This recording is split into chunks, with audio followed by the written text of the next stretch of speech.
Hey, my Dunkin' Donuts. Leave your Dunkin' Donut. Explode Okay, it. we're gonna get the axle out. This isn't a video for how to get the axle nut off. There's a different video for that. But make sure you freaking unstake it really good. Otherwise, you'll gall it on the thing and it'll be all messed up. Once you get the axle nut off, what I recommend doing, good old air hammer with a pointed bit right in here and just pretty easily. You're not trying to go all the way, but see now it's broken off the splines for good. Then, and I do that before I take the suspension apart, because once the suspension's apart, the whole thing flops. So with the suspension together, it's more solid. Then you'll, in this case at least, pull the nuts off the bottom of the control arm, swing that out. Now, the next part, we got some options.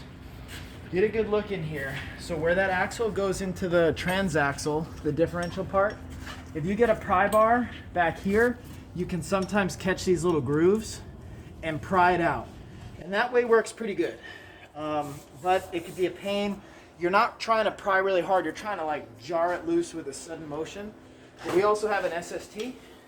So if I can get at the right angle with this, which is going to be easier said than done, the SST could be sweet.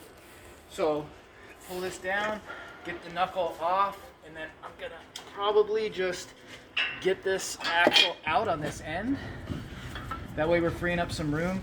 You might have to pull little covers and stuff, but let's just see if I can get in the ballpark. So with this tool, it's gonna get on the back side of the axle.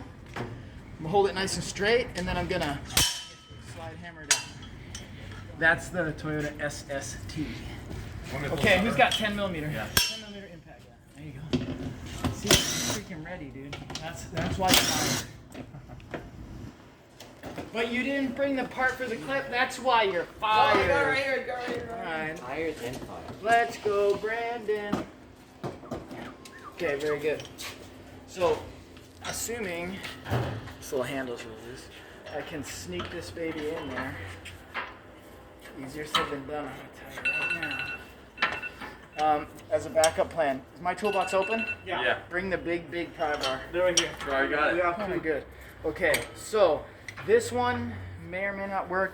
Anthony, if you pull this kind of out of the way, bring the juice, because you're going to need it. I might be able to get it from the bottom.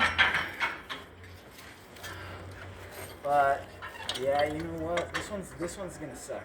So, if it does fit, it'd just be pop, pop, pop. It'd be easy. But I don't think I'm going to be able to actually get this one in place. So, I'm going to revert to the pry bar. Now, see if the pry bar will do the good work. You still need this? We're okay now. So I'm just getting a good grip on it, right on that little spot.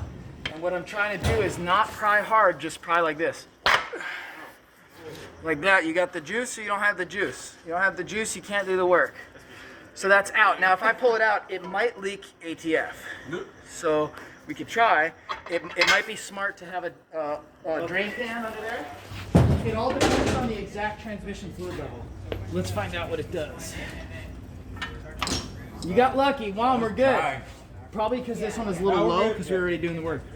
Now, why do we do that? This has a little circlip here, and when you slide it in, the circlip expands until it gets in the side gear of the differential, or it contracts. Then when it gets in the side gear of the differential, there's a groove for it, and it pops out.